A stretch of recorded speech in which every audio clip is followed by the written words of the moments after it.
Túlia. Meu boa tarde aí para todos e todas. Hoje é dia 10 de novembro de 2011, quinta-feira. O verbete é o de número 2111. Tem 5 páginas, 49 logias e 9 máximos. O tema é Corpus de Evidências na Proex. A especialidade é autoproexologia. Quem redigiu o verbete com muito detalhe e dedicação foi a professora Rosa, que está ali assessorada pelo Arlindário. Vocês tenham cuidado com ela.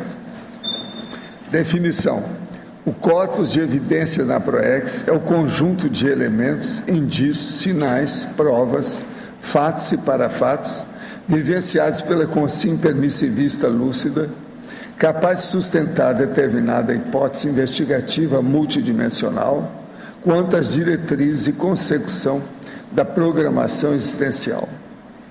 Os paratecnopensenes advindos da parceria amparador-assistente. A paratecpensenidade oriunda do trabalho da equipe extrafísica. A autoinvestigação detalhista da programação existencial da consciência.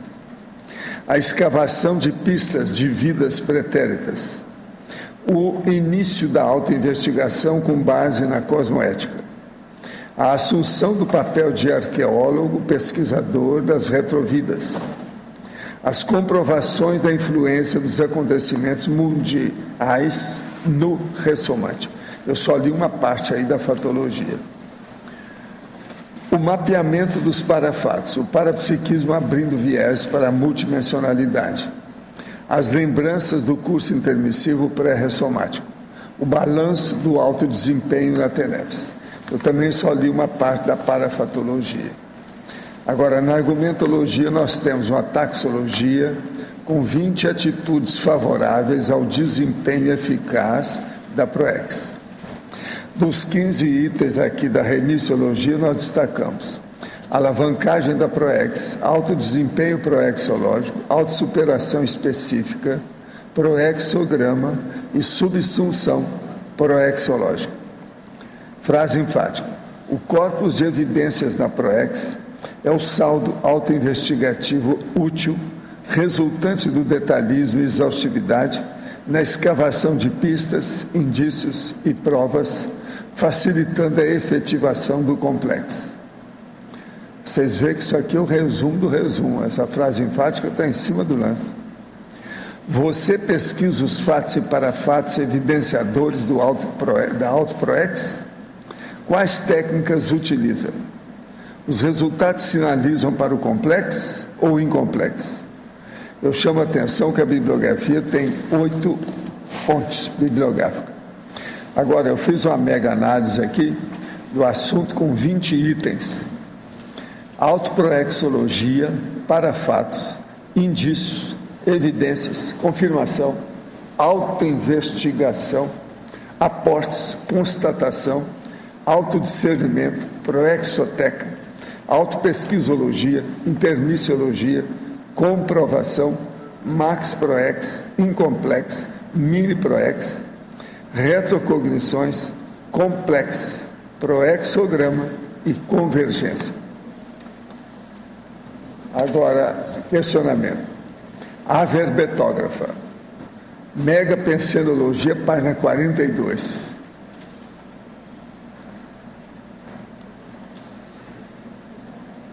Poderia comentar o Mega Pensene trivocabular?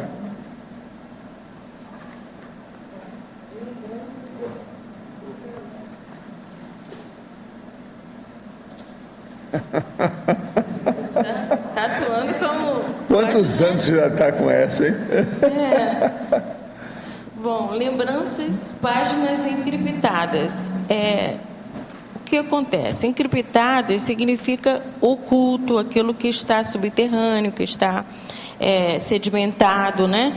Então, lembranças significam mexer em algo que possivelmente possa estar oculto, né?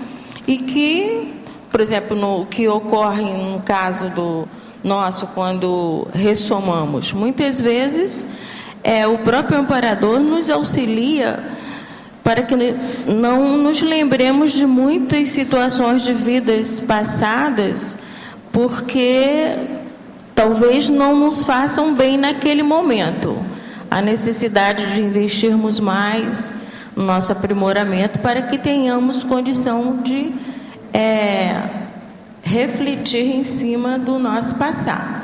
Agora, também pode ser lembranças simples, né?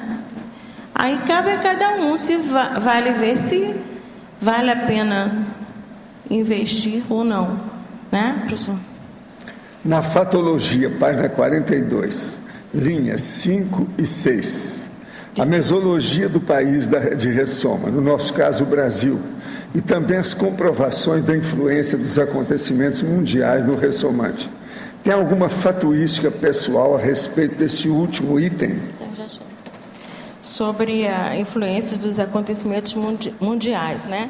Eu fiz aqui um sinótico, eu fiz um levantamento de tudo o que aconteceu em relação ao mundo e ao Brasil em 1948, né? Então, assim, foram fatos bastante marcantes e tem muito a ver com a minha personalidade, os fatos que foram levantados. Levantei primeiro a lei do auxílio, que também teve o programa, o plano Marshall,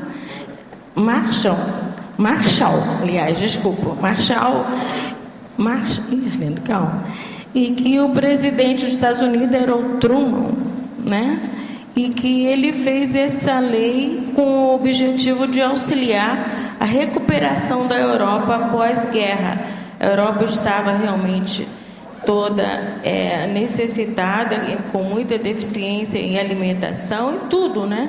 E o presidente dos Estados Unidos resolveu auxiliar nesse sentido. A gente leu também que havia também, por detrás dessas intenções, muita intenção de propagar o capitalismo, a influência dos Estados Unidos também na Europa. Mas também houve de imediato a TACOM, né, que foi a questão de abrandar a fome das pessoas pós-guerra. A Europa estava totalmente destruída. Também houve, em 1948, a independência de Israel. Eu tenho muito a ver também com a questão de Israel. Não sei o que, mas eu penso muito em Israel. E também houve na África do Sul o apartheid, que foi uma política de governo. Foi eleito um presidente que ele tinha como objetivo fazer separação entre brancos e negros. Também houve, em 1948, a criação da Declaração Universal de Direitos Humanos. Houve também a criação da Organização Mundial de Saúde.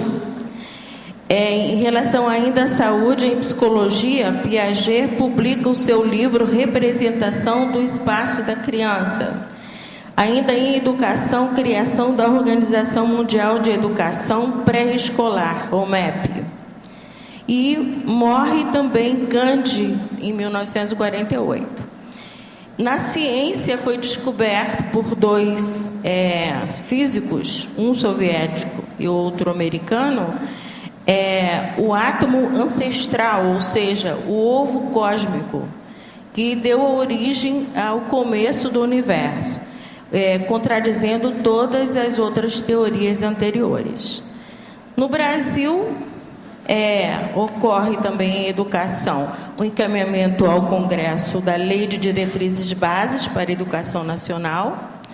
Começa o início da campanha do Petróleo é Nosso, com o objetivo de transformar o petróleo, a exploração do petróleo por um órgão estatal, né, com as reservas sob os cuidados brasileiros. Morre no Rio de Janeiro um grande industrial que foi de grande importância para a indústria nacional, que foi o Roberto Simonsen, né? E ainda outro acontecimento de repercussão mundial: o Brasil, em 1948, rompe relações diplomáticas com a União Soviética. Então, tudo assim, tem muito a ver com a questão da educação, tudo que se relaciona à educação e saúde, tudo aqui tem muito a ver comigo também. Então, eu levantei isso aí. Apesar de estar fazendo o estado vibracional desde o início do ano, tem aumentado a sinalética, sentido fronto e corono chakra pulsando muito. Comecei a sentir subitamente um estado de lentificação mental com algum prejuízo na memória. Acho que posso estar trabalhando demais intrafisicamente. Sou médico e atendo por mês algumas centenas de pacientes psiquiátricos. Posso ter, de alguma maneira, começado a me dar conta da limitação intrafísica de ser uma consim, ou o senhor aponta mais para o lado do estresse mental, visto que aparentemente não tem nenhuma patologia orgânica. Mesmo sendo psiquiatra, preciso de sua opinião nesse tipo de assunto que me diz respeito. Olha, você, falando aí com meu colega, se eu tivesse na sua situação, eu faria 3 coisas. Se é que você não está fazendo. Arranjaria um jeito de fazer uma siesta. A siesta pode ser só 30, 40 minutos por dia. E isso durante a tarde. Olharia a dieta. Como é que está a sua dieta? Dá um balanço nisso aí com uma dietista, por exemplo. E outra coisa, se você não tem, arranjaria uma esteira aeróbica. Isso aí é importante no caso. São 3 coisas que podem te ajudar muito. Agora, você está mexendo com o estado vibracional. Na hora que a gente faz isso, vem à tona todo tipo de mini doenças e alterações da pessoa. Isso mostra seus bloqueios de energia. E como psiquiatra, isso que eu estou te falando é a melhor coisa que você pode fazer. Vai te ajudar do ponto de vista físico e aumentar as suas defesas para você fazer desassimilação energética melhor com os pacientes. Agora aqui, o nosso amigo André Rutz mandou a contribuição para o dicionário do professor Miguel Chaves. Ocorreu ao ouvir a tertúlia de ontem. Então ele colocou aqui o verbete, a palavra que ele arranjou, a expressão, massa crítica. Então ele pôs, derradeira coxinha em lanchonete suspeita de rodoviária. Olha, eu vou deixar para o Chad, quando ele aparecer, ele então vê se ele incorpora, sabe, a sua sugestão. Eu estou dando uma geral, eu já li quase o dicionário inteiro dele. Vou dar uma geral para ele quando ele aparecer aqui. Agora, gente, eu entrego vocês a nossa professora Rosa. Por favor. Hoje, olha, você pode fazer pergunta mesmo estando aí, viu? Eu quero te dizer, você não está proibido, não. Página 42, fatologia, segunda linha. Segunda linha, a escavação de pistas de vidas pretéritas.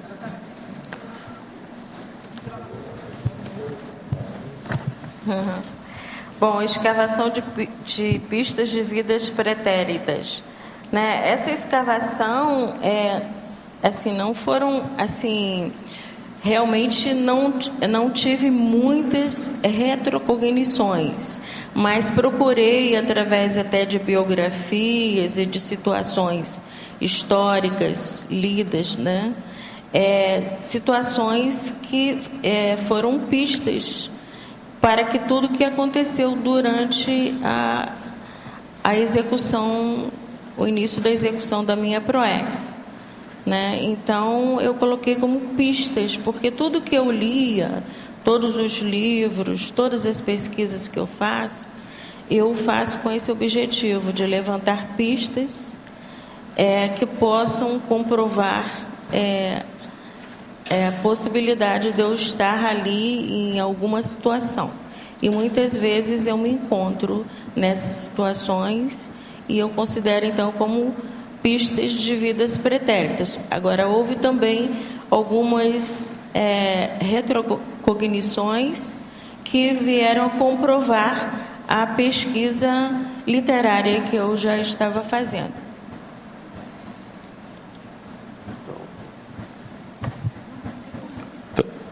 Tá ok, agora não, só uma segunda aqui, última. Na página 43, fatologia, a quarta de cima para baixo. Página 43.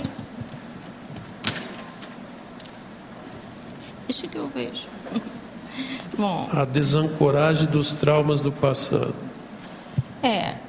eu, pela minha pesquisa, autopesquisa, vi que muito de minha infância e da minha adolescência, muitas situações pelas quais eu passei foram oriundas de traumas do passado, de vidas pretéritas.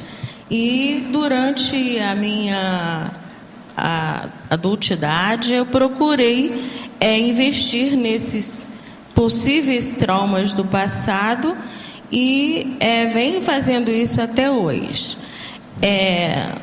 Por exemplo, no meu nascimento, na minha infância, eu me sentia muito diferente dos demais, da família. Uma timidez muito grande.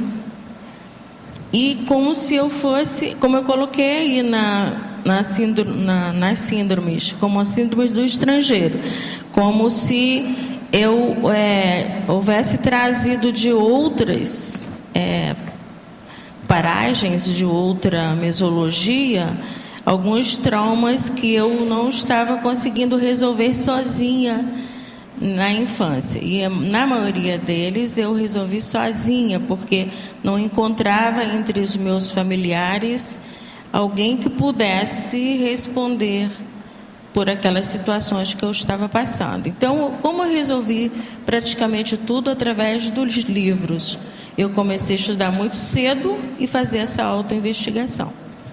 Tá, Agora, obrigado.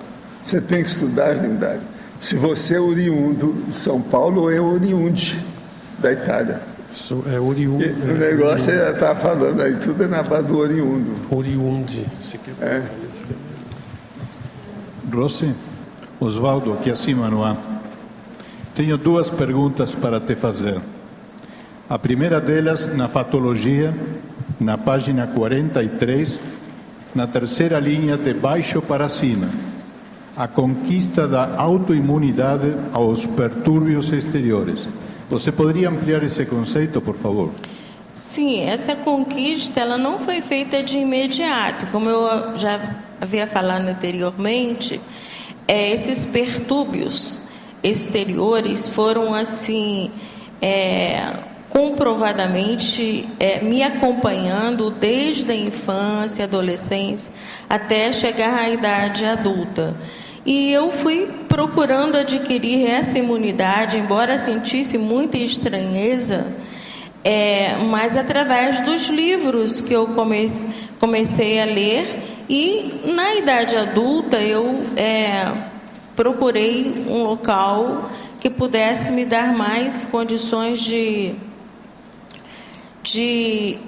fazer essa imunidade. Eu encontrei o Espiritismo, foi o local, a casa que eu encontrei mais assim condições de me dar explicações para o que acontecia comigo, porque os meus familiares tinham poucas probabilidades de me dar informações. E lá encontrei o local que então eu comprovei que essas explicações não estavam no intrafísico e muito mais no extrafísico. Quando eu conheci, vim a saber que havia uma outra dimensão, e vieram então as explicações para os meus pertúrbios, que eram assim muito de ordem extrafísica mesmo. E eu não sabia direcioná-los no plano físico. Havia assim, sentia a presença de acompanhantes, não tinha, achava que era. E se eu fosse falar para os familiares, eles diziam que eu estava viajando na maionese. Eu mesma achava que era assim, coisas criadas pela minha mente. Então eu encontrei no Espiritismo muita coisa que a explicação para muitas situações que vinham me acompanhando. Deu para... Deu, sim. Rosa. A segunda pergunta para te fazer, na Sim. parafatologia, também na página 43, na quarta linha de cima para baixo, a primazia das autoheranças multiexistenciais sobre as influências mesológicas. Você poderia ampliar esse conceito? Então, eu acho que é assim um contínuo, né? Até dessa pergunta que você me fez anteriormente, que eu fui encontrar que nessas heranças multiexistenciais, a influência de tudo que acontecia na minha mesologia. Ou seja, eu havia trazido, digamos assim, uma herança maior, um cabedal de conhecimento de outras existências, e que na mesologia na qual me encontro neste momento, me encontrava na infância e na adolescência, eu não tinha condição de respostas. Tipo assim, por exemplo, eu era a única pessoa na família, a não ser meu pai, mas meu pai dessomou muito cedo, que gostava muito de ler e gostava muito de estudar. A minha mãe brigava muito comigo porque eu estudava muito e acordava muito cedo para estudar. Então, eu era assim. Então, eu comecei a pensar, e hoje eu coloco no verbete, essa primazia dessas autoheranças multiexistenciais, porque eu já trazia essa vontade de estudar, de não perder tempo. Quando eu vi o professor Valdo falando essa coisa de perda de tempo, eu antes acho que não tinha caído essa ficha, que era não querer perder tempo. Eu sabia que eu queria, né? Mas não sei se era porque não queria perder tempo. Eu não queria perder tempo brincando, eu não queria perder tempo fazendo coisas que eu via que não iam trazer, assim, para mim, um saldo maior. Então, eu lia muito, eu estudava muito, eu não perdia tempo com brincadeiras, digamos assim. Então, isso hoje eu vi e vejo que são essas alteranças que eu já trazia, uma vontade muito grande de estudar, de pesquisar, e eu acho que, embora inconscientemente, a certeza que eu estava por um tempo curto e que precisava aproveitar o máximo desse tempo. Deu para entender? Ok, obrigado. A síndrome do estrangeiro, você sabe que ela é a síndrome de abstinência do curso intermissivo, né? Ela é relacionada especificamente ao curso intermissivo. Sim. Ela não é simplesmente um deslocamento social, uma coisa dessa. Como é que você sentiu essa síndrome do estrangeiro com esse enfoque? Até bom eu debater um pouco com você, que você falou sobre o livro, a criadora desse tema, porque o que eu entendi quando eu li o livro, achei muito parecido comigo. Eu me senti o próprio patinho feio dentro da família. Porque na verdade, eu achava que eu é que era errada. Eu me esforçava muito para ser igual a todo mundo, sabe? Queria, mas eu não conseguia ser igual, né? Então, hoje, né, que eu venho saber disso, mas antes foi um sofrimento, esses traumas também, esses perturbos, eram muito devido a isso, de eu querer me esforçar por ser igual a todas as outras crianças, ser rotulada como deficiente mental, muitas vezes, pela própria família, até fazendo comparações com outras crianças, outras meninas da minha faixa etária que não faziam o que eu fazia. Então, a comparação nunca era para cima, era sempre para baixo, porque eu era diferente. Até eu entender esse processo, eu era muito tímida, por incrível que pareça, eu falava muito pouco e era muito introvertida. Eu fui começar a falar mais a partir do curso normal, que quando os professores começaram a pegar no meu pé, que eu tinha que dar aula prática, isso tudo, e comecei a ficar mais extrovertida. Acho que até passei do limite, né? porque fui de um lado para outro. Mas, então, essa fase foi difícil porque eu sozinha, eu não tinha ninguém para explicar. E eu acho que o amparador, eu sentia a presença. Antes era um menino, depois foi crescendo, talvez acompanhando o meu tamanho, né? E que eu tinha mais ou menos, ele me direcionava, eu não ouvia falar, mas me direcionava ao que eu deveria fazer, pesquisar. E meu pai, ele era autodidata e ele comprava muitas enciclopédias, dessas que vende na porta. Meu pai, ele lia muito, fazia discursos para os políticos. Tem 2 ruas em Cabo Frio com o nome dele. Ele era uma pessoa muito estudiosa.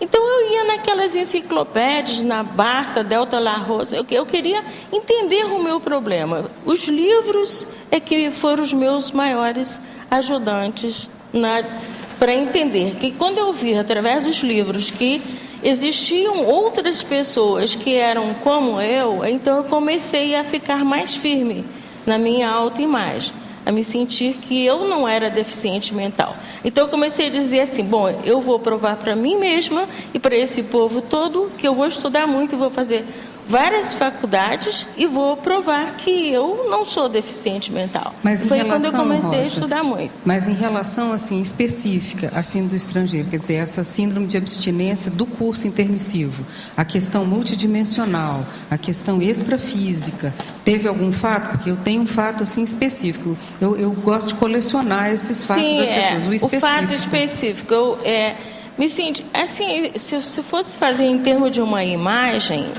eu me sentia assim, como se fosse um pintinho molhado, digamos assim, fora daquele ninho, uma sensação de não pertencimento àquele grupo, né? E de estranheza total. Não encontrava meus pares né? Embora procurando muito.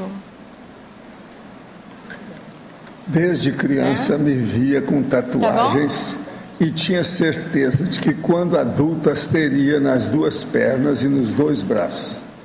Agora adulto com as tatuagens e iniciando os estudos da conscienciologia, formulei uma hipótese que esse processo de tatuagens seria algo de vidas passadas que rememoro nessa vida. Porém, assisti a tertúlia sobre paramutantes e o senhor falou de tatuados como paramutantes. Fiquei confuso agora, poderia me esclarecer mais sobre isso? Paramutante é aquela pessoa que é insatisfeita com o soma. Agora veja, tatuagem, perna e braço, já teve uma pessoa que me falou que não ia colocar nunca isso porque lembrava das marcas que havia no cativeiro, que era nas pernas e nos braços, justamente isso. De modo que, sabe lá se o seu caso não é esse? Observa bem. De qualquer maneira, tatuagem é uma tolice enorme. Por quê? É um negócio que quase sempre as pessoas fazem, um bom número disso que é feito. A pessoa se arrepende depois, quer tirar, aquilo dá problema epidérmico, é um senhor problema. Eu atendi tanta gente com esses casos. Se a pessoa tem muita personalidade, ela consegue superar o negócio e exibir o problema mesmo depois que ela viu o alcance daquilo que ela amadureceu. Mas tem gente que não é assim. Estou no início de relacionamento que tende a ser promissor. A garota é consciente, madura para a sua idade e tudo mais. Quem está falando é um rapaz de 23 anos. Porém, tem algum problema arraigado de irritação, não sei explicar. Diariamente, durante 1 hora ou mais, ela fica estressada, ríspida, parece entrar em outra vibração, o que atrapalha muito nossa relação. Quando isso passa, geralmente, de repente, ela fica um amor, totalmente bem, receptiva, volta ao seu estado normal. Não, isso aí é sempre possessão. A mudança de personalidade assim, muito em cima, é sempre possessão. Ela tem, ao que tudo indica, também hiperatividade. Estamos trabalhando junto nisso tudo para tentar entender, mas às vezes a situação fica pesada. Há algo que possa fazer como seu duplista para acelerar a sua memória? Sim, uso o arco voltaico nela. Sei que isso faz parte do meu processo e quero ajudá-la muito. Arco voltaico é o melhor que você pode fazer. Tenho uma amiga muito íntima que é do tipo sociosa. Há pouco tempo descobri que ela utiliza as minhas informações pessoais para se promover no trabalho. Como lidar com esse tipo de pessoa? Qual a melhor forma para resolver isso e assisti-la? Olha, a melhor forma é o seguinte: você chega para ela e fala assim, o que você quer saber hoje que eu vou te informar? Fala, abre o jogo, vê o que você pode ajudá-la. Às vezes ela está precisando justamente de informação. Vê o que você faz. Se as informações são positivas, não tem nada. Se de ver se você está positiva e ela também. Na última semana, o senhor mencionou a localidade de Tintagel. Em inglês é Tintagel. Poderia discorrer sobre os fatos evolutivos relevantes que ocorreram nesse sítio? Olha, o problema é que lá é uma das bases, das raízes do processo da civilização europeia. Então, isso é que é preciso de ver o que é que ocorreu. É coisa muito antiga, muita coisa ficou na base da saga e das lendas, mas agora Tintagel é sério em matéria de história, na questão ocidental nossa.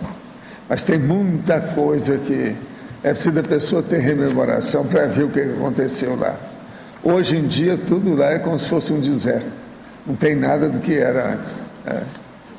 Agora, eu queria perguntar para o Locho se ele não vai se manifestar, porque hoje nós temos aí uma contribuição muito séria para a Apex. Né? Na página 43, na fatologia, no final da penúltima linha, a superação dos gargalos proexológicos. Você pode comentar sobre isso? Essa superação dos gargalos, quer dizer, início, né? Ainda não superei todos, que a proporção que nós vamos evoluindo, né? Nós vamos tendo outros gargalos e isso age eterno, né? Você poderia dar exemplo de gargalos proexológicos? Gargalos proexológicos, né?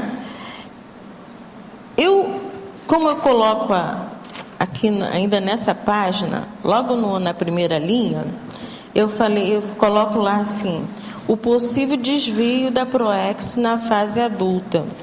Então, eu achei que eu desviei um pouco da PROEX pelo casamento, né?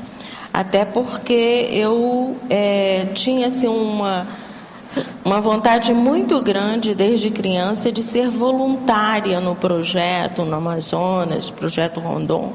Eu não tinha intenção de casar. Então, eu considero que essa superação dos gargalos proexológicos, eles só foram sendo superados em termos a partir do momento que eu retornei, segundo a minha visão, a rota normal da minha PROEX, quando eu cheguei aqui em Foz, quando eu conheci a Conscienciologia, que fui ver muitas coisas que eu tinha intuições, mas não tinha explicação assim mais científica em cima dessas situações. Então, esses gargalos foram situações de vida, tipo assim, quando eu vim, foi um dos maiores gargalos. Eu deixei uma vida estabilizada, totalmente.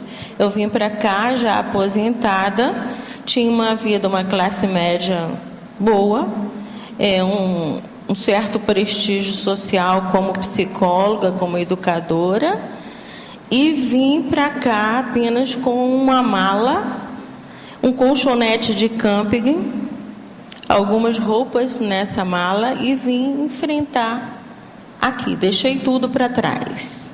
Nessa época eu tinha um emprego muito bom, não era atriz da Globo, mas era empregada da Globo, ganhava muito bem como psicóloga da Globo e da prefeitura também, assessora do prefeito. Deixei tudo e vim começar só com a minha aposentadoria aqui em Foz.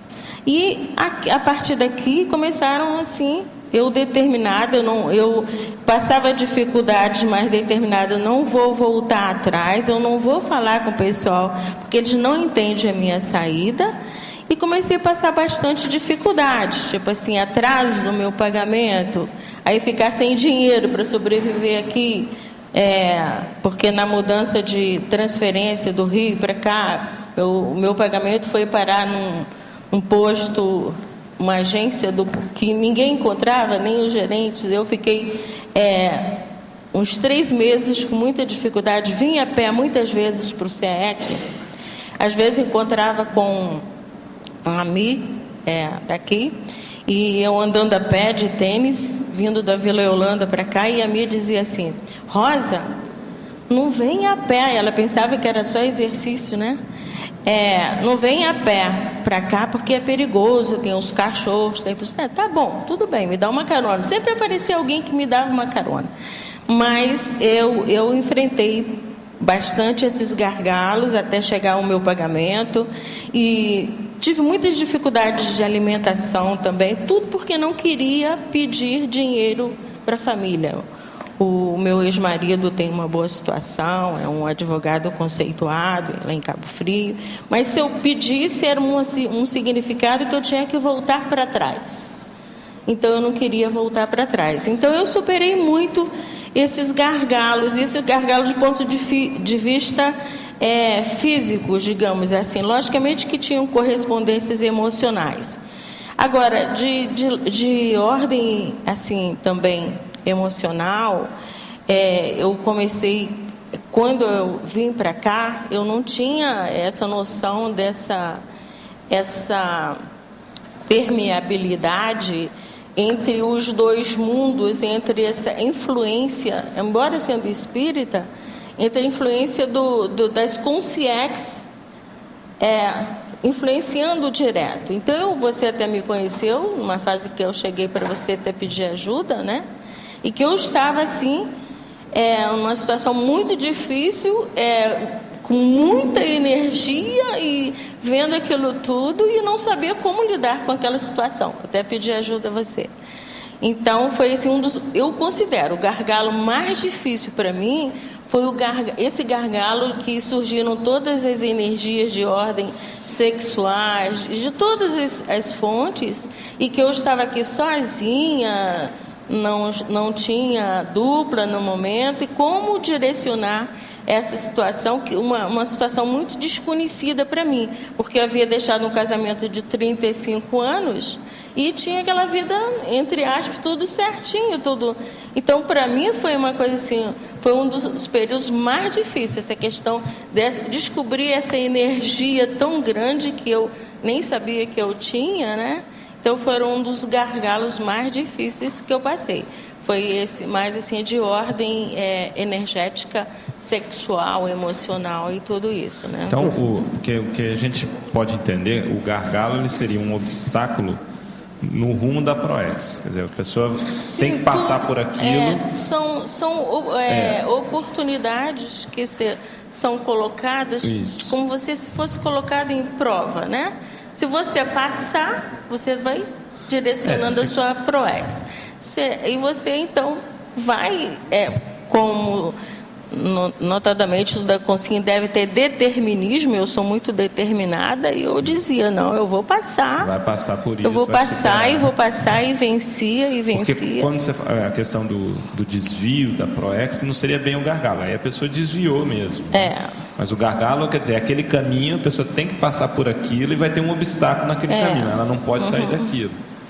Eu vejo até... Outra coisa, isso aí não é determinismo, é determinação. Determinação. Determinação. Por exemplo, o seu acidente lá na década de 70, aquilo ali foi um gargalo, né? Foi um gargalo. Você não estava desviando da PROEX, você tinha que passar por aquilo. Ter ousadia. Eu considero que essa questão minha ter passado assim, muitas dificuldades de nível social, de alimentação, fisiológica, tinha sido um gargalão muito grande, né? Aqui, professora Rosa, há pouco você mencionou que encontrou guarida no Espiritismo para fazer frente aos seus perturbos. Em fatologia, página 43, segunda linha, consta o acesso à conscienciologia. Quando e como foi essa migração e o que a motivou para isso? Exceto o abandono da ideia religiosa, para você, qual foi a principal mudança? Bom, tudo vem num contínuo. Eu já estava insatisfeita dos meus vínculos religiosos com o Espiritismo, apesar de ter encontrado as explicações para que existia uma outra dimensão, sem ser a dimensão intrafísica, e que existia uma vivência, uma interação entre essas duas vivências, que eu vim conhecer bem no Espiritismo, mas havia muitas coisas que não estavam me agradando, coisas mesmo comportamentais. O que me desagradou muito foram comportamentos que eu vi que não estavam me agradando e que não faziam mais parte da minha mudança. E então eu conheci, uma vez eu fui assistir uma palestra em São Pedro da Aldeia, quando eu conheci a Conscienciologia, e decodifiquei logo, esse é o local que eu quero ir. Então eu vim aqui logo direto para cá, para Foz, e vim conhecer o professor Valdo. Eu quero conhecer esse homem que é o precursor desse trabalho, e eu quero estar junto com ele. Eu sempre tive uma personalidade de ver para crer. Eu nunca, que as pessoas me falavam, eu só acreditava vendo. Então, eu conversei com o professor Valdo, vim em 2004, outubro de 2004, e o professor Valdo me falou muitas coisas. Eu sentia assim, uma afinidade muito grande com ele, como se já houvesse visto ele em outras vidas, e, vamos dizer assim, entre aspas, aceitei o que ele havia conversado comigo, e achei que era o que eu estava realmente procurando, era a Conscienciologia. O que me fez, assim, o diferencial entre o Espiritismo e a Conscienciologia foi a mudança na cosmoética, a mudança comportamental mesmo, uma mudança intraconsciencial, onde você permanece a mesma coisa, não só você sozinho, com você com todos. Não há mudança, há uma transparência de suas atitudes em todas as situações. E eu já procurava fazer isso, e eu me encontrei muito dentro da Conscienciologia nesse aspecto. Aproveitando a discussão sobre a vontade de estudar, gostaria de saber como lidar com isso no caso de falta. Eu não tenho vontade de estudar, distraio-me com frequência. Agora mantenho contato com a Conscienciologia, desde que pesquisa e autodidatismo são muito importantes à nossa evolução. Os senhores poderiam me ajudar quanto a isso? Como adquirir o hábito de estudar? No momento estou cursando filosofia, só presto atenção nas aulas e leio muito pouco. Seria bom você falar e ver quando é que nós temos aí os cursos da PEX. Ele aqui seria bom, vir aqui, para dar uma geral. Mexer nisso aqui, ó, na minha terra é vergonha na cara. Oi? Eu acho que daí tem dois pontos. Um é isso que o professor Val está colocando, que realmente você tem que ter noção do prejuízo que você está causando para a sua vida em ficar nessa condição, que é confortável, zona de conforto, o boavidismo. Então, a gente pode ajudar, que nós temos um serviço de apoio existencial na Apex, é uma atividade gratuita. Quando você vier em Foz, você poderia analisar. Em relação ao estudo propriamente dito, hoje tem a Reaprendência, que é uma das instituições conscienciocêntricas que trabalha a questão da leitura. Então, eu tenho lá o curso PAI, que é o Programa de Aceleração da Erudição, onde a pessoa é levada a estudar de maneira técnica uma série de obras consideradas clássicas em várias áreas. Então, valeria a pena você entrar em contato aqui com o CIAEC, que podem lhe dar mais informação sobre essa atividade que é o PAI, que é específico para a leitura. Ok? Professora Rosa, em Sinergismologia, página 43, quarta linha, poderia ampliar o sinergismo bagagem da vida atual bagagem de vidas pretéritas. Deixa eu localizar aqui. Em qual linha? Não fala, né? Qual sinergismo? Penúltimo. Penúltimo. Início e penúltimo. Não, Tá, sim. penúltimo. O sinergismo da bagagem de vida atual e bagagem de vidas pretéritas. Então, acho que é um contínuo, se você vem acompanhando o que eu venho colocando, é que essa bagagem da minha vida atual, ela existe num contínuo em relação à bagagem das vidas passadas. Porque não essa questão de gostar de ler, de estudar, isso não se adquire de uma hora para outra. A gente tem que começar em algum momento. É começando que a gente vai dar continuidade a outras vidas e vai vir realmente cada vez mais, vai fazer parte de nossas vidas, por exemplo, gostar de estudar, de ler, como a gente gosta de beber uma água, como gosta de respirar, porque faz parte já do nosso todo, da nossa consciência, e enquanto estamos aqui ressomados de todo o nosso holossoma, vamos passar para o extrafísico, levando também no nosso psicossoma e aplicando todos essa bagagem. Então, em cada vida a gente vai aprimorando todos a nossa bagagem e levando para uma outra vida. Então, não existe uma interrupção, não há um corte entre uma vida e outra, há um contínuo. E essa bagagem é sempre crescente principalmente quando você está procurando evoluir dentro da evolução, né? Então, isso é muito importante. Gente, eu quero dizer para vocês que hoje não vai ter eleição aqui, não. Porque tem um evento em Manaus, no Amazonas, que eles pediram faz uns 2 meses para a gente apresentar um verbete. O verbete amanhã vai ser Magno Proex. Pois é, eu sinto muito, a gente está na mesma onda. Você entrou na onda de Manaus, eu também entrei porque eles pediram. Entende? Então amanhã é Magno Proex, é um verbete de 4 páginas, que tem uma série de condições sobre isso. É 11 de 11 de 11 de 11 de 11 de 11 de 11. Amanhã é o único dia desse século. Não existe outro. É só esse. De modo que vocês devem aproveitar. Eu lembro que amanhã começa depois da meia-noite, o primeiro minuto depois da meia-noite, hoje. Viu? Aproveita todo, porque só tem esse. Não tem outro. Durante um século inteiro. Presta atenção. Tem 89 anos pela frente, que não vão ter outro igual.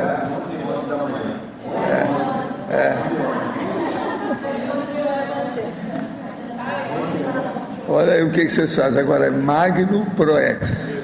Amanhã. Tá certo? Agora, é engraçado que eles escolheram o da Rosa. O da Rosa ficou na véspera.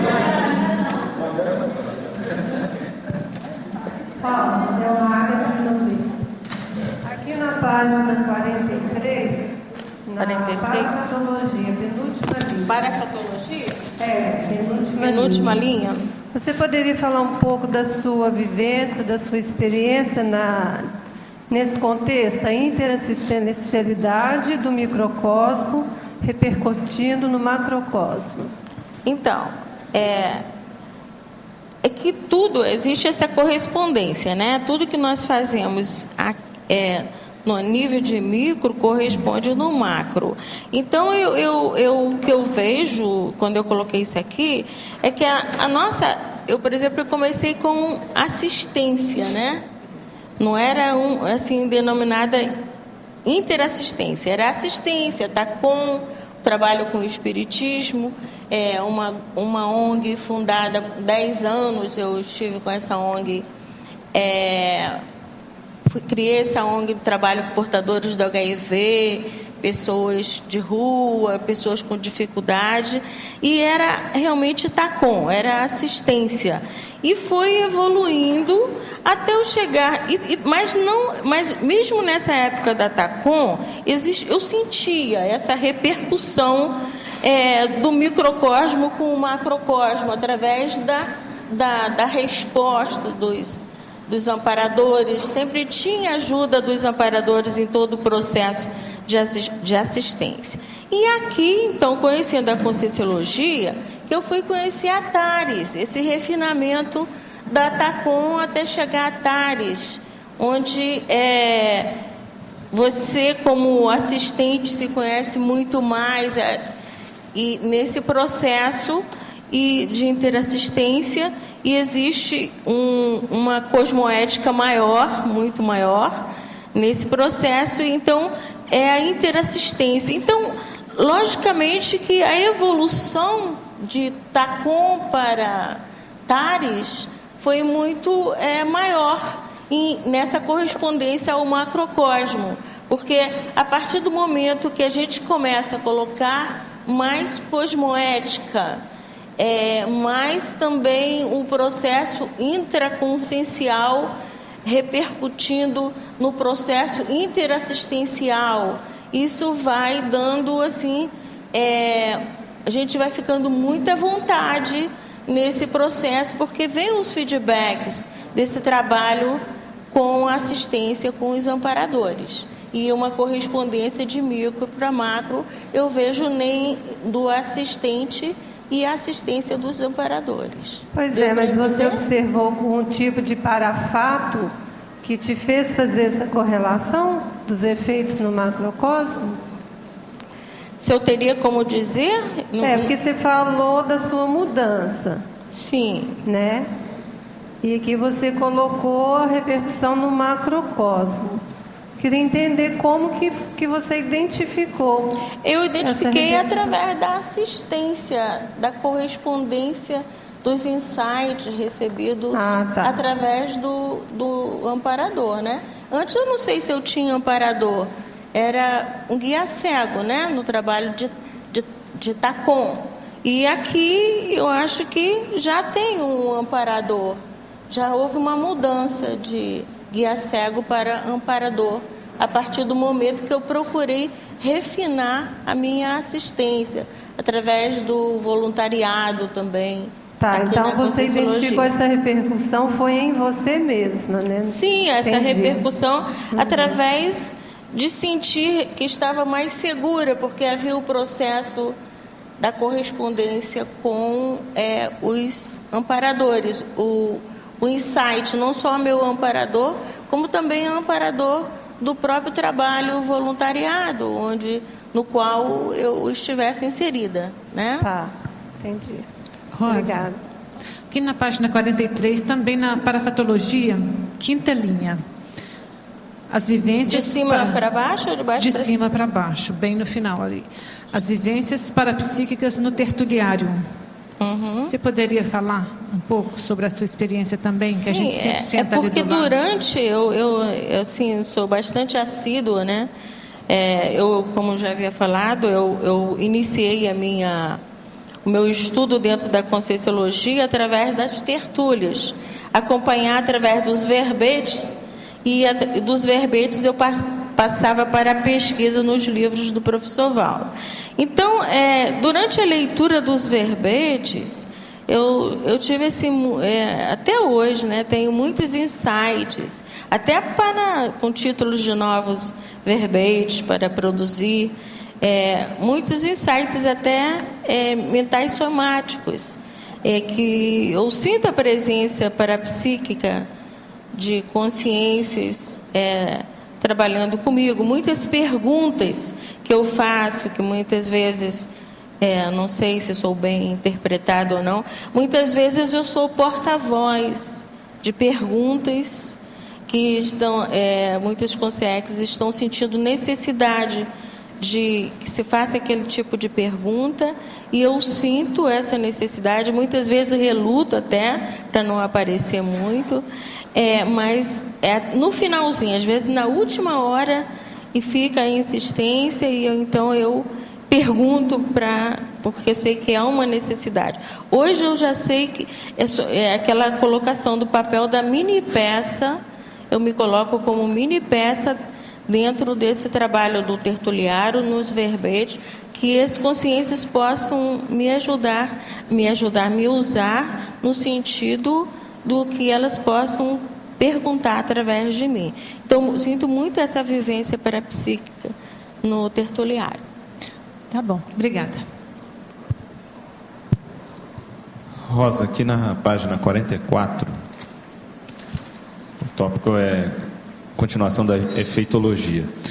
Você poderia falar a partir do final da primeira linha, indo para a segunda. Na página 44, final da primeira linha, os efeitos da construção da bagagem experiencial especializada.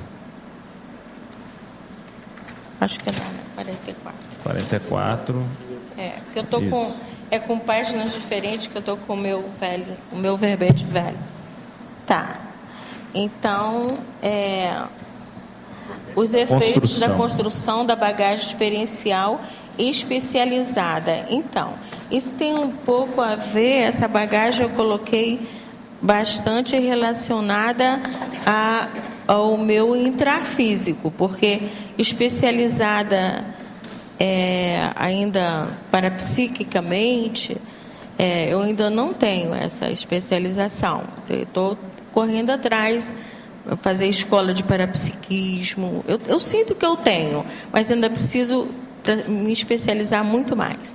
Mas em relação ao intrafísico, esses são os cursos, né, que eu fiz, estudei muito, procurei me especializar em todas as áreas que eu priorizava. Eu priorizei muito a questão da saúde e da educação, então fazia muitos cursos na saúde, na educação. Eu procurava onde houvesse cursos que eu pudesse ir, simpósios, congressos, eu procurava estar sempre atualizada dentro dessas duas áreas, a área de saúde e educação, né?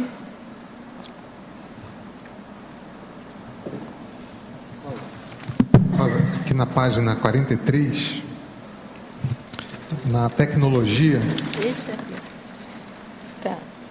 final da segunda linha técnica de autoobservação racional. Como é que você amplia e desenvolve a sua autoobservação racional?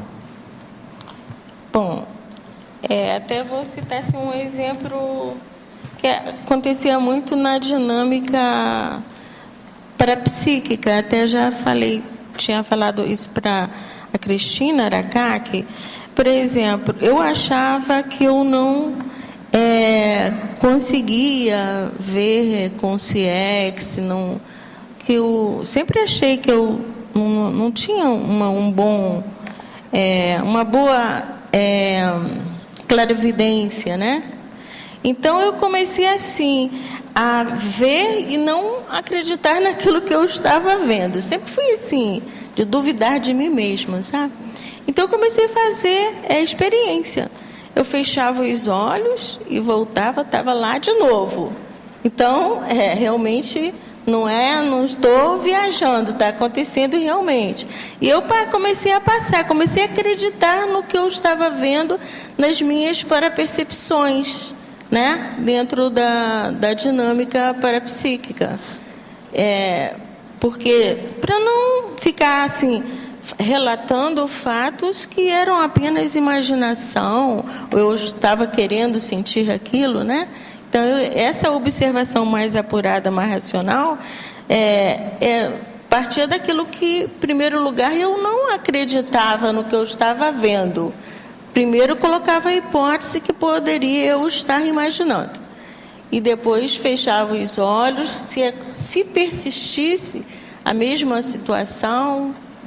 Então, e na complementar eu também fiz muitas vezes isso, né? Para comprovar realmente que não era imaginação. Então, eu sempre coloquei em teste a mim mesma, sabe? Para a gente não viajar muito, porque às vezes a gente quer ver aquilo, é muita força de vontade que tem e tal, e acaba vendo aquilo que a gente está imaginando, né? Então, isso é muito importante, principalmente em relação ao parapsiquismo, à parapercepção, que a gente faça comprovações. Não diga logo de primeiro, eu vi isso, eu vi aquilo, estou sentindo isso. É como o professor coloca, anote, vê se aquilo se repete, né? Entendeu?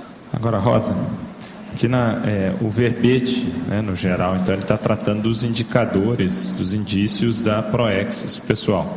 Uhum. Você poderia ilustrar o que você, de maneira bem objetiva, o que você identificou como evidência da sua proexis? Bom, logo no início, na minha infância, quer dizer, hoje eu identifiquei hoje, né? Agora, né? Na fase adulta, né? Mas na infância eu já tive, assim, muita tendência para a educação. Com 9 anos eu comecei a lecionar. Lecionava para os minha própria turma, né? E vou ser bem rápido de falar, eu fui audaciosa, falei com o prefeito, fui com 9, 10 anos, consegui um contrato com o prefeito, um contrato precário desse que em sala arranja em casa um cômodo e ele dá as carteiras, o leite para as crianças e tudo. Eu fui sozinha, sem autorização da minha mãe, nem nada, e consegui. Eu não sei como até hoje, como que ele confiou numa criança, mas eu consegui. E comecei a dar aula assim, oficialmente para a prefeitura, com 10, 11 anos de idade. Tinha uma escola em casa. Então, eu levava com muita seriedade e com 10, 11 anos, cidade de Cabo Frio. O prefeito já é até dessomado, o Antônio Castro. Eu lembro muito bem dessa Consex, porque ele me deu muito apoio. Então, eu dava aula, então, pedi para minha prima também, eu dava aula para os adultos e a minha prima dava aula para as crianças da favela, e eu alfabetizei muitos adultos. Tem várias pessoas na cidade que são alfabetizadas por mim, e já até com uma certa idade. E em relação à área da saúde também, por isso que eu acho que se a gente tendo comprometimento no curso intermissivo, que é a nossa cláusula pétrea, né? Eu acho que foi na área de assistencialidade e investindo na área de saúde e educação, que foi esse meu comprometimento. Porque logo em seguida que eu terminei o curso normal, eu me saí muito bem em psicologia e tinha assim toda a vocação para fazer psicologia. E fui fazer psicologia. E me sinto muito satisfeita até hoje. Eu acho que eram essas áreas mesmo que eu deveria ter. Então isso era uma certeza que eu tinha desde criança. Desde criança eu não saí, não desviei. Só acho que houve desvio, que eu não sei se foi ou não, foi o meu casamento, que eu casei e tive filhos. Mas continuei sendo educadora, continuei fazendo as coisas que vieram para mim desde a infância e na adolescência. Deu para, né? No trabalho, convivemos com pessoas que têm muitos problemas. Algumas ficam, outras resolvem e vão embora da empresa. Às vezes me vejo falando para eles sobre a conscienciologia, mas me intriga, pois também passamos por muitos problemas e nem sei como conseguimos ajudá-los. Eu atraio essa situação, tenho que mudar? O que vocês querem falar? Era a hora também dela aqui. Essa é uma senhora. Do trabalho, convivemos com pessoas que têm muitos problemas. Algumas ficam, outras resolvem e vão embora da empresa. Às vezes me vejo falando para eles sobre a conscienciologia, mas me intriga, pois também passamos por muitos problemas e nem sei como conseguimos ajudá-los. Eu atraio essa situação? Tenho que mudar? Está muito assim defasado. Por isso precisa dessa pessoa estudar a própria vida. O único ponto que a gente pode colocar de maneira geral, em função do que ela trouxe aí... É fazer o seu balanço. Nem só isso. Mas eu acho assim, é aquela questão, se são pessoas pessoas do trabalho e tudo, ter aquela postura, não ficar forçando a barra de ter que ficar falando com as pessoas e também não esconder nada, deixar isso fluir naturalmente. Acho que essa que deve ser, de uma forma geral, a postura. Você não precisa esconder nada, mas também não precisa ficar forçando. É lógico. A verbetógrafa. Neosinapsologia, página 44, último item. Você poderia aprofundar a questão das neosinapses, precipitando a quebra da rigidez autopensênica? Essa rigidez autopensênica estaria relacionada aos monideísmos e às cunhas mentais, responsável pelo restringimento da visão panorâmica quanto ao cumprimento da PROEX? Você poderia dar um exemplo? Sim, eu considero essa rigidez pensênica, né? São aqueles tabus, são preconceitos que nós trazemos de várias vidas, ou não só dessas, e que impedem que nós possamos consumar a nossa PROEX, porque não queremos abrir mão os apriorismos também, né? Então, há necessidade de se quebrar essa rigidez autopensênica, nos colocarmos em posição de abertismo para receber a coisa nova, a neofilia, para mudarmos, para traçarmos o caminho, continuarmos no caminho de nossa PROEX. Então, essa posição principalmente de abertismo consciencial, aproveitando, não sei se você tem acesso à Conscienciologia, mas nós temos vários curso com Sincobaia, consciencioterapia, que nos ajudam bastante nessa quebra da rigidez pensênica, que vai nos ajudar muito a colocar a nossa PROEX de volta à rota que ela deve ser conduzida, né?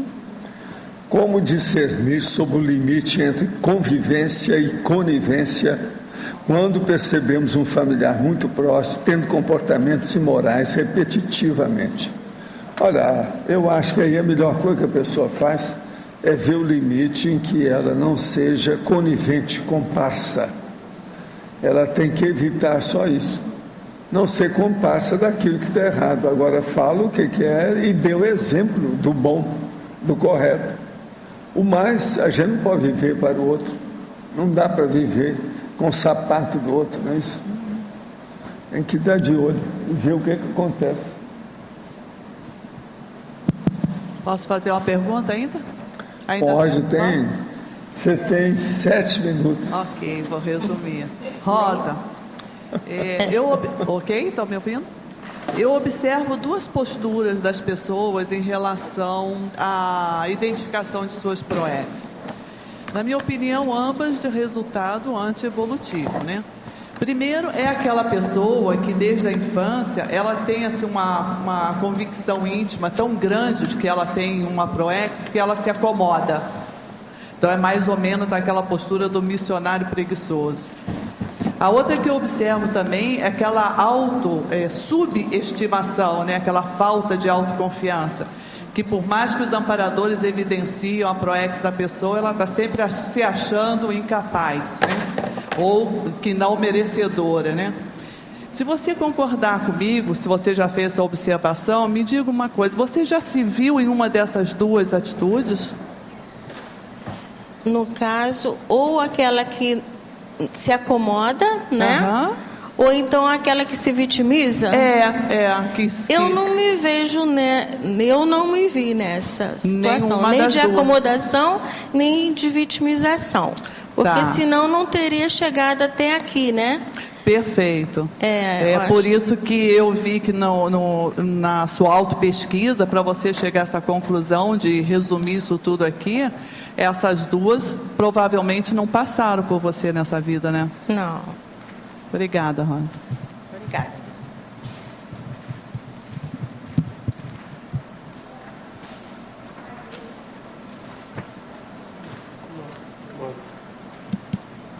Marilza, tudo bom? Parabéns aí pelo verbete. Eu quero saber, em fatologia, na última linha da página 42... Fatologia?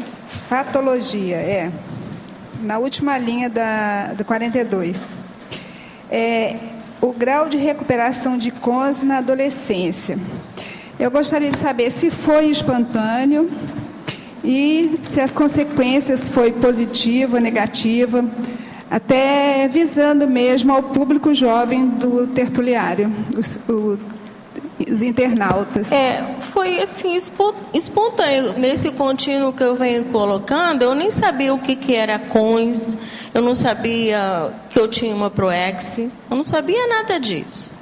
Então, na verdade, aflorou assim, porque já vi uma programação. Hoje eu sei, né, que já vi uma programação, eu já tinha feito um acordo no curso intermissivo, que as coisas iriam aflorar, né? Mas,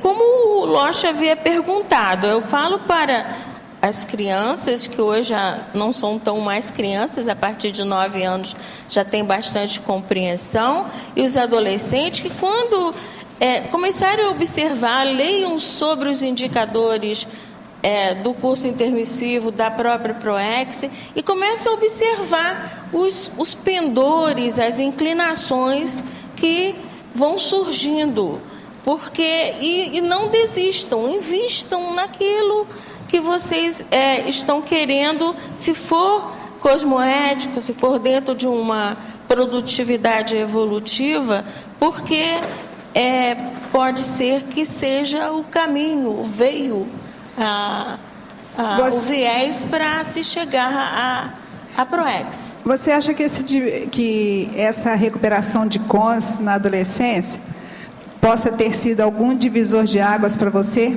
Teria alterado se você não houvesse recuperado esses CONS? Sim, lógico, né? Se eu me deixasse levar pela mesologia, como eu coloquei desde o início, a minha mesologia não foi favorável a essa recuperação.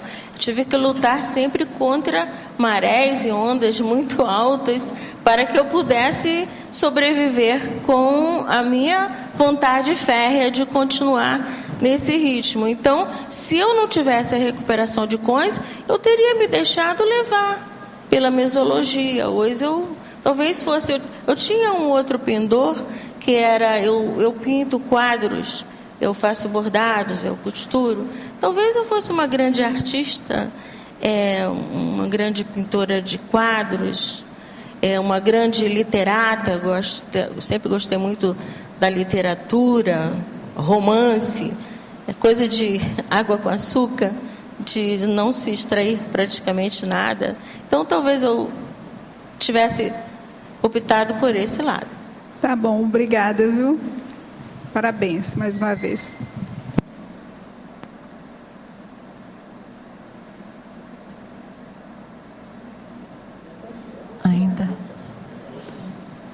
Ainda dá? Rosa? Sim. Em 2 minutos? Sim, Tânia. Olha só, na fatologia. Na fatologia, na terceira linha, no meio da terceira linha. Fatologia de cima para baixo? De cima para baixo. A assunção do papel do arqueólogo pesquisador. Fala um pouco, em 2 minutos, como é esse arqueólogo pesquisador? Arqueólogo. Eu falo esse termo, eu uso muito termos antropológicos, porque eu fiz antropologia. Então, isso já está bastante assim dentro da minha pensionização. Então, eu me coloco, na verdade, eu me invisto, né, nessa função de arqueólogo quando eu estou pesquisando. E todos os dados são muito importantes para mim, nessa pesquisa. E então, quando eu vou pesquisar retrovidas, eu pesquiso biografias, vejo os pontos, os caracteres daquela personalidade que mais se identificam comigo, ou mesmo alguns indícios de retrocognições que eu não tenho lá, assim, muito grandes, mas algumas pequenas, e que me deram alguns indícios também.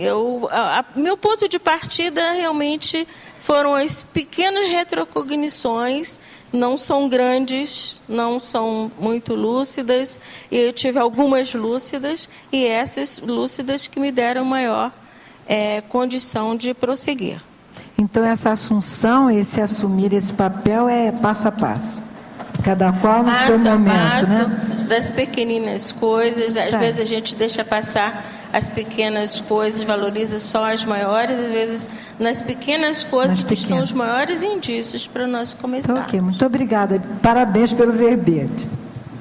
Conclusão, Arlindo, ela sabe tudo sobre primatologia.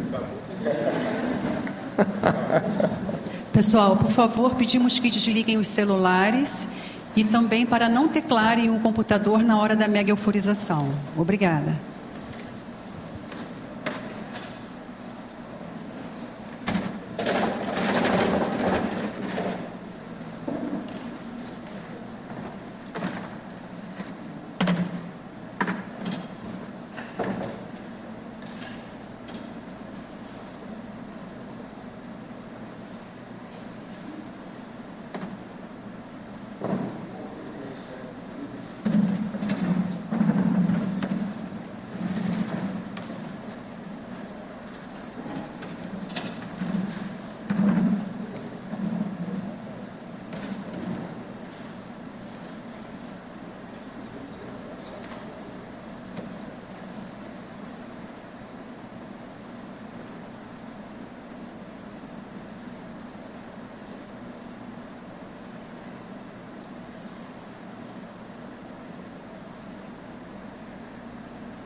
Como é que está você?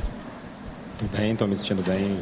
Deu uma acalmia grande. Eu cheguei um pouco agitado, acabei de chegar do Rio agora.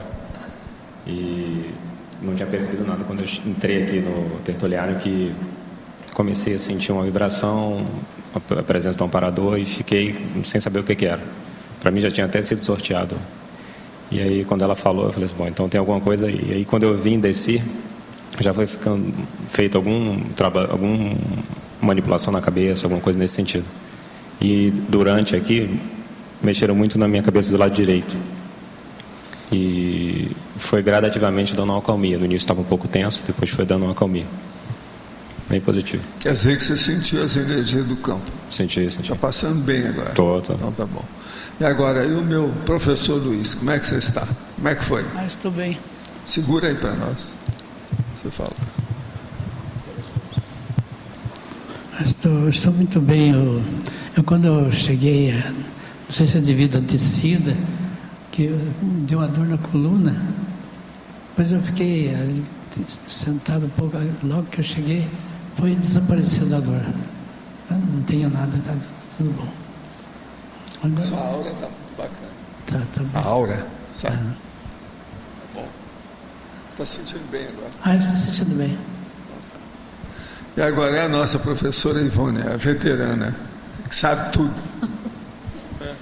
Foi bom. Hoje eu gostei mais como convidada do que como assistida. Porque eu estava mais calma e eu percebi mais o campo. Foi mais mexido, eu senti mais como mexeram comigo, eu sentia bem o mexerem no meu corpo. As partes doloridas eu senti que mexeram. Sim. E eu vi o campo aqui como uma bola que crescia e subia. E ele foi muito trabalhado. Foi. Ele foi muito trabalhado. Mexeram muito nele. Sua observação é correta, também percebi isso. Foi muito mexido. Foi bom. Está sentindo bem, né? Tudo ok, né? Estou ótima, nossa. Muito bom. Então, muitas graças. Valeu.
Então, como é que você foi lá? Desde o início senti muito os chakras da cabeça, os 3, bem ativos. Até no campo anterior eu senti isso. Senti depois o campo começando a ser cada vez mais forte, dessa direção para cá, muito intenso. Depois ficou um pouco mais tranquilo, pelo menos para mim, essa na minha percepção. Comecei a sentir depois trabalho no cardiochakra, bastante intenso, e logo em seguida o campo intensificou de novo, cada vez mais intenso, e era como se fosse ondas mesmo, um motor de onda que vem de novo, um compasso bem intenso de energia nesta direção, daqui para cá. E é isso, basicamente foi isso. Você está sentindo bem agora? Sim, bem? Bem. E ela, como é que foi? Tudo bem. Tudo bem. Tá bem? Você está sentindo bem? Sentindo bem. Tá? Então tá bom, é isso que interessa, né? E você? Como é que nós estamos? Essa semana foi... Ela depois do verbete já está com tudo, está cheio de energia. Foi uma semana cheia de presente, isso foi mais um. Mas como é que você sentiu o campo aí? Eu, assim, no final eu senti muita expansão do mental soma, um grande trabalho no mental soma. Parece que o meu mental ampliou muito, muito. Foi muito bom. Você está sentindo bem agora? Ótimo. Então tá bom. Qualquer coisa a gente convida vocês, se vocês fornecerem energia para tudo. Tá certo? Obrigado.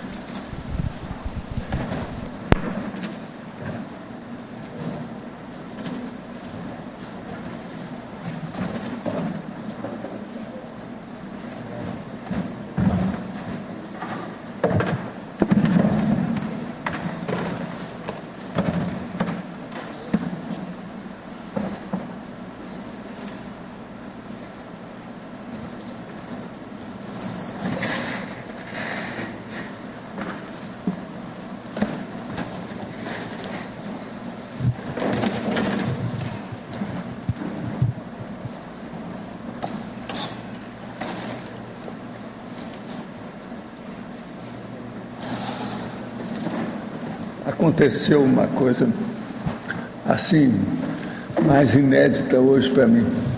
No primeiro campo que foi instalado, eu vi direitinho eles levando mais uma verdadeira corrente de energia. Inclusive, muitos de vocês forneceram energia para um teatro antigo, que eles estão segurando o teatro para o teatro não cair. Agora, você viu direitinho que o teatro tem, sabe, as frisas, camarote dos antigos, aqueles de muita madeira. Deve estar acontecendo alguma coisa séria para ele estar preocupado com isso. Eu tenho uma leve impressão que eles estão com medo do seguinte: se colocar lá no teatro alguma coisa que dê muito alarido, tipo, por exemplo, essas músicas modernas, qualquer coisa, o povo pode vibrar muito e o negócio cair. Foi isso que eu percebi, eu nunca tinha visto uma coisa assim. Agora, aquilo foi nítido durante uma boa temporada, foi uns 3 minutos, a coisa bem nítida, entende? No primeiro campo. Tem o teatro no Pará, lá em Belém, que foi restaurado, um teatro tem acho que 120 anos, foi restaurado e foi inaugurado agora essa semana com a ópera Toscana. E vai ser entregue ao público. Pois é. Ele é bem antigo. Deve estar havendo alguma muito coisa, bonito. porque eles colocaram energia, eu vi direitinho aquilo sendo distribuído para os lugares. Nunca vi uma coisa assim, diferente, né? Mas então, gente, eu entrego aqui a professora Rosa para vocês de novo.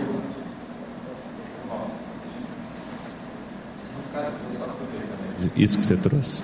Num caso desse, a energia é utilizada nos materiais para fortalecer... Eles limpam o ambiente, sabe? Para as pessoas se sentirem melhor quando entrar.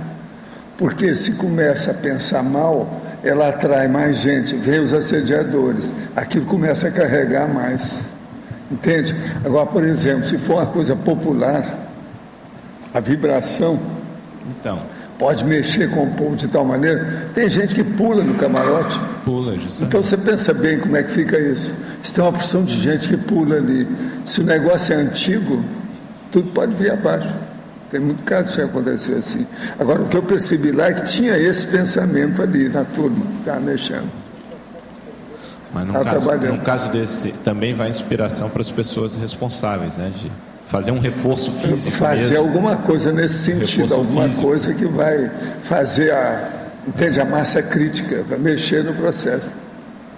Que é interessante. Agora, é muito tempo que eu não vejo nada nesse sentido, assim, um negócio coletivo. Agora, tem certeza, eu vi mesmo, que a evidência viajoura, tudo bonitinho, as frisas, até as cores dos lugares, eu vi tudo, bem claro. Por assim uns 3 minutos, aquilo demorado, com calma. 3 minutos é muita coisa, devido a taquitimia, entendeu? Você percebe tudo isso. O Valdo, eles tirou energia daqui e jogou lá aquilo no eles fazem um energoduto, aquilo vai tudo canalizado para lá. Aquilo vai limpando como se estivesse fazendo uma mangueira em cima da situação, vai limpando tudo. Limpa mesmo. A coisa fica melhor, o ambiente, tudo. Se as pessoas pensam melhor, aquilo fortalece lá, sei lá o que eles fazem, como é que é. Entende? Porque o processo todo é o holopensene com a pensenização do povo. Teatro é uma coisa que dá muita vibração, pode ser eletrizante.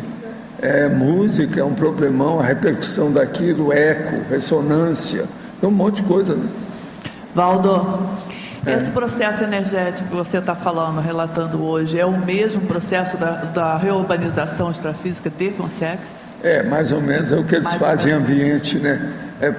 Isso aí é que é a anti-estigmatização, é a limpeza do processo, retifica o que for possível. Ok. Eles fazem o que podem. A base e energia. Tudo é para prevenir. Tá. Às vezes, você sabe, dessas coisas se fala e ninguém toma providência de nada. Então tem que chegar e arrasar. Demora, tem muita burocracia. Então isso tudo, Consex sabe disso, como é que é. Aqui é mais lento, né? Não é fácil.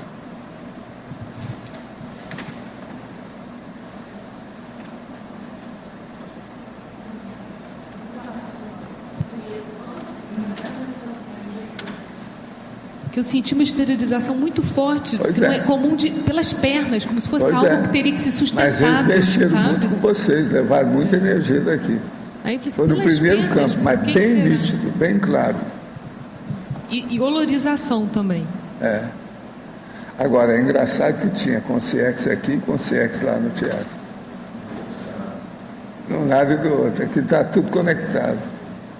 Bem evidente. Eles devem ter preparado isso com calma. Eu percebi que tinha muita coisa aí hoje, sabe? Mas, como é normal, né? Quinta-feira, etc., mega euforização.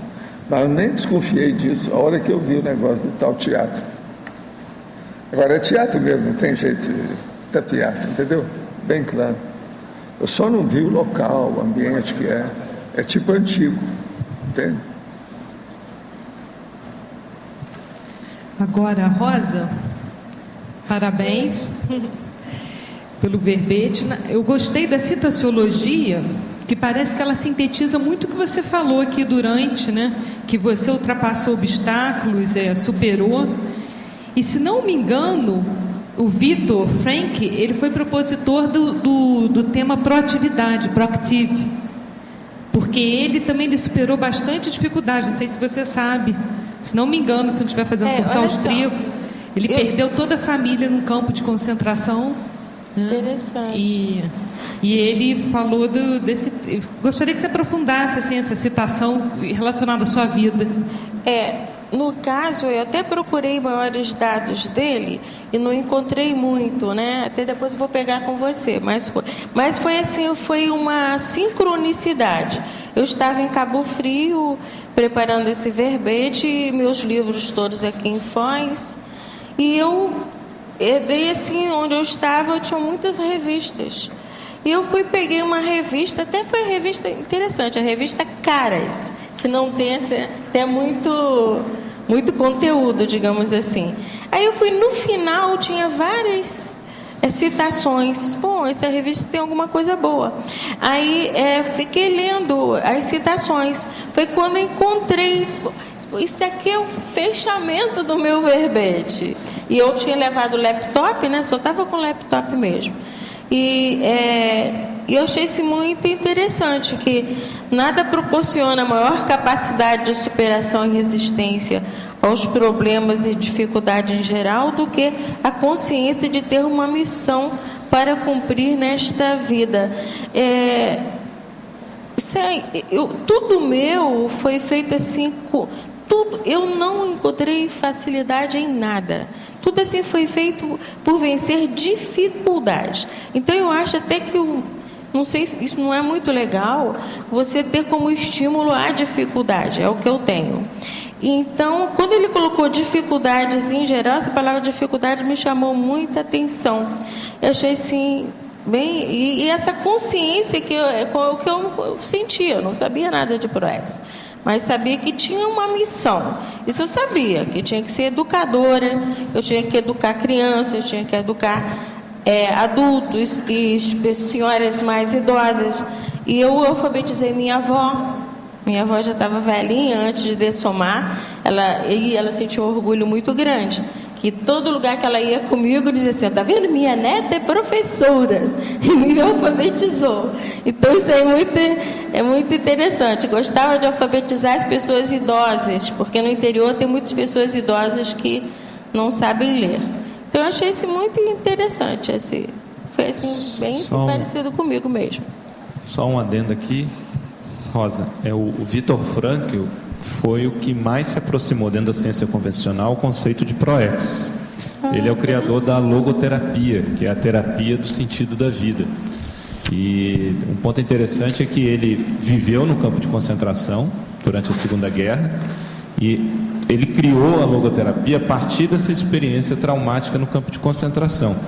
Em breves palavras, ele conseguiu distinguir dois grupos durante essa experiência, né? Inclusive em Auschwitz. Ele viu um grupo maior de prisioneiros que tinham um alto índice de doença, quer dizer, adoeciam mais facilmente, que tinham um alto índice de suicídio. E ele observou também que tinha um grupo de prisioneiros que conseguiam manter um nível de saúde por muito mais tempo e o índice de suicídio era 0. E ele se encontrava nesse grupo. E ele começou a se questionar o que fazia a diferença das pessoas que caminhavam para um grupo ou para outro. E ele chegou à conclusão que todas essas do grupo menor, né, mas que mantinham um nível de saúde e um índice de suicídio 0, todas elas, sem exceção, tinham um projeto de vida, tinham uma noção, um senso de algo a realizar, e que eles precisavam sobreviver para que pudesse realizar alguma coisa. Foi a partir dessa experiência que ele criou a logoterapia, que é a terapia do sentido da vida. Muito interessante, viu? Eu não tinha pesquisado nada realmente. Faltou essa pesquisa, né? Então eu vou atrás mesmo. Obrigada, viu? A obra, só o professor Walter Brecht trouxe também essa obra aqui. O melhor livro, ele tem vários, mas o melhor livro, esse é o livro que estourou internacionalmente, é Em Busca do Sentido, que ele relata justamente essa experiência. É um livro que ele escreveu em 9 dias, Em Busca do Sentido, do Viktor Frankl. E tem um livro, não sei se na epígrafe ainda tem, que é a biografia dele, que ele fala, o que não está nos meus livros. Eu vou. Muito interessante, sincronicidade até, né? A questão da ProEx, né? Agora, nesse assunto tem um aspecto aí da dessomatologia muito interessante. Um dia desse eu falei que é aquela senhora, por exemplo, que ela está totalmente desenganada, está cheia de metástases até no psicossoma. Agora, o que se passa? Ela fala assim: não, eu só vou morrer depois do aniversário do meu bisneto. E vem, ela comemora, dá um presente para o bisneto, aquela coisa, todo outro dia ela morre. Então, primeiro tem o aniversário do bisneto, depois o enterro dela. Eu vi casos desses na minha vida diretamente, acompanhei os casos. Força de vontade. Então, o que manda a consciência é superior ao corpo. Por isso que eu falo com as pessoas, se uma pessoa ceder ao processo da doença, ela piora cada vez mais. Se ela combate o processo da doença, ela melhora cada vez mais. Esse caso, a gente poderia falar, não sei se analogamente, que seria uma espécie de automorex? A pessoa determina que ainda vai ficar mais um tempo para finalizar aquilo? Às vezes, mas o problema todo aí é a força mesmo, a energia ela dela. esticou um pouco, né? Isso é o contrário daquilo que vocês gostam de falar na psicologia. Vocês falam um troço. Como é que chama? Não, mas não é o contrário. Tem um nome. Como é que é aquele negócio que fala? Que a pessoa coloca no corpo. O que é? Somatização. Justamente, é o contrário. Agora, esse aí seria a holossomaticidade. Ela prolongou, né? Ela segura e não dá somatização. É o contrário. Isso aí tinha que ser estudado. Por exemplo, a psicologia ainda não sabe esse contrário. Só estuda, só estuda o materialismo. O negativo. Eles não vêem o processo da consciencialidade. Por isso que eu estou falando, será que seria uma espécie de automorex? Quer dizer, a pessoa segura mais um tempo pela vontade dela. A força da pessoa é que manda.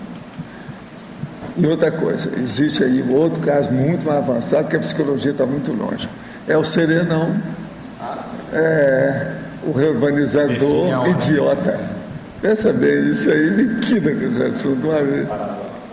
Mas olha, nós esperamos então quantos da Rosa? Hein? Quantos? Quem é que vai dar opinião aí? Precisa de falar com ela. Você ainda precisa de fazer pelo menos mais 200 verbetes. 200. Isso é muito boa. Ela expõe toda a vida dela no verbete. Então eu prometo, se não der, eu mando de lá para cá mais alguns, né? Tá certo.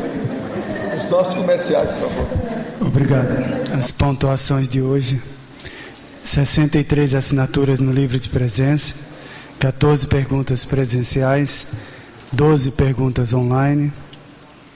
E hoje teremos os recados da Neida sobre aulas abertas da reaprendência, o Loche sobre o balanço existencial, a Marguei sobre o curso Arco Voltaico, o João Paulo sobre o curso Consim Cobaia e o Amin sobre Escola do Parapsiquismo. Boa tarde a todos. Estamos aqui para divulgar as aulas abertas da reaprendência para o próximo final de semana. Então, amanhã, sexta-feira, dia 11, na parte da manhã, às 9 horas, teremos o professorando Geraldo Dias com o tema Holossoma. E à tarde, às 15 horas, a professora Vivian com o tema Interassencialidade. Dia 12, sábado, pela manhã, às 9 horas, a professora Ana Priscila com o tema Bioenergias.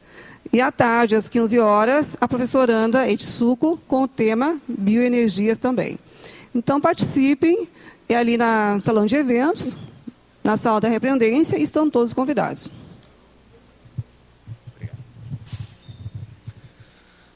Pessoal, boa tarde. Gostaria aqui de convidá-los para o curso Balanço Existencial, que ocorrerá no próximo Carnaval em 2012, ano que vem, entre os dias 18 e 21 de fevereiro. A proposta do curso é ajudar a pessoa a fazer um inventário da sua vida em relação aos seus erros, acertos, conquistas, omissões, realizações. E a partir daí, estabelecer um saldo. Qual é o seu saldo na Proexis? Com base nisso, elaborar um planejamento para os próximos anos, no intuito de melhorar a sua performance, os seus resultados na Proexis. Para isso, nós vamos contar em torno de 19 professores, e dentre os temas que serão abordados, nós vamos ter adoção na condição da Proexis, dentro da Conscienciologia. A professora Laisa Pamela irá abordar o tema. Nós teremos a relação com a madrasta, do ponto de vista das relações grupocármicas. Então, a professora Nina Rosa vai abordar este tema. Nós vamos ter também personalidade consecutiva na família. Então, esse tema será abordado através do talk show com o professor Lísias. Então, está com muitas atrações, vale a pena aí se programar para o Carnaval do dia 18 a 21 de fevereiro. Imperdível. Aqui em Foz do Iguaçu, na Cognópolis. Muito obrigado. Boa tarde a todos. Eu estou aqui para divulgar o curso Arco Voltaico, que vai acontecer agora em dezembro, do dia 8 a 10 desse mês agora, do próximo mês. Esse curso é um curso de campo, ele é predominantemente prático e o objetivo dele é que a pessoa ela possa ficar mais íntima do processo da interassistência. Então, ela vai experimentar posições de atuação como assistido, como acoplador, como assistente, energizando, e o objetivo é ajudar na melhoria aí das assins, das desassins, aprender a trabalhar melhor com o arco voltaico, fazer o autodesassédio, o heterodesassédio. Então, a ideia é desenvolver um pouco mais o parapsiquismo, aproveitando, né, que é um curso de campo, um curso predominantemente prático e que vai trabalhar com uma técnica de ponta aí, que é o arco voltaico. Quem tiver interessado, de 8 a 12 de dezembro, começa no dia 8 às 14h30 e vai até às 17 horas no dia 10 de dezembro. Maiores informações estão na recepção. Tá? Aguardamos vocês. Obrigada. Boa tarde, vim falar em nome da Consus sobre o curso Consim Cobaia do Conscienciograma do mês de novembro, que irá acontecer no próximo sábado, depois de amanhã, às 15h. É o curso com 10 vagas, que ele é conduzido por 2 conscienciômetras docentes, fazendo a técnica do Consim Cobaia em 3 Consins Cobaias, mas são 10 vagas de participantes. A pessoa que participa e não é sorteada, ela também passa, de certa forma, pelo Consim Cobaia, porque todos participam, todos dão heterocrítica, e é feito um campo interassistencial muito intenso, em cima da conscienciometria, onde o conscienciograma é respondido uma folha de avaliação, a pessoa escolhe, todos respondem uma folha, a folha da escolha delas, e vão participar da técnica em cima daquelas respostas que elas deram. É um curso que muita gente aqui na Cognópolis ainda não participou, é um curso de uma tarde, a gente fez de uma forma mais breve, para que as pessoas possam participar e se planejar. Ele acontece todos os meses, sendo que esse é o último do ano. Em dezembro vai haver um recesso desse curso e não vai acontecer em dezembro. Então, o próximo vai ser só em janeiro. Então, é a última oportunidade desse ano para você participar do curso Consim Cobaia, que ainda tem vagas disponíveis. Então, Consim Cobaia do Conscienciograma, sábado, às 15h, aqui no CAEC, e maiores inscrições e informações no CAEC, na recepção. Obrigado. Boa tarde a todos. O nosso convite é para a 2ª turma da Escola de Parapsiquismo, que vai ter início em janeiro de 2012. Um dos principais objetivos da escola é o desenvolvimento do parapsiquismo de maneira organizada, técnica, sistematizada. Para isso, os alunos vão aplicar a técnica de mais um ano de vida em relação ao parapsiquismo.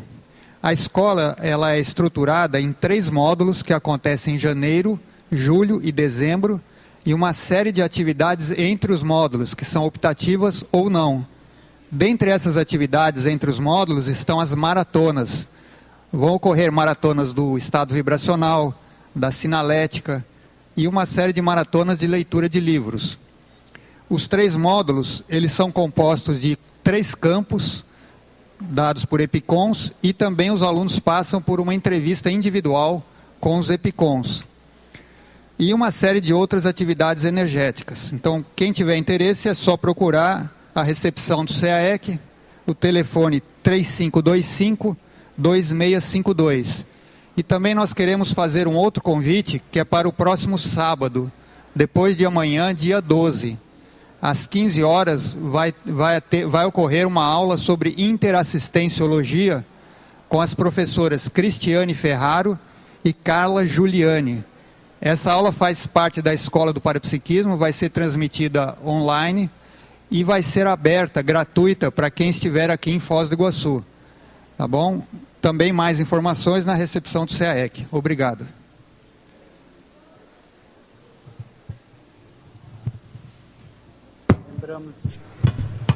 Lembramos a todos que amanhã teremos o verbete Magno Proex, a especialidade Magno Proexologia. Aguardamos a presença de todos e até amanhã.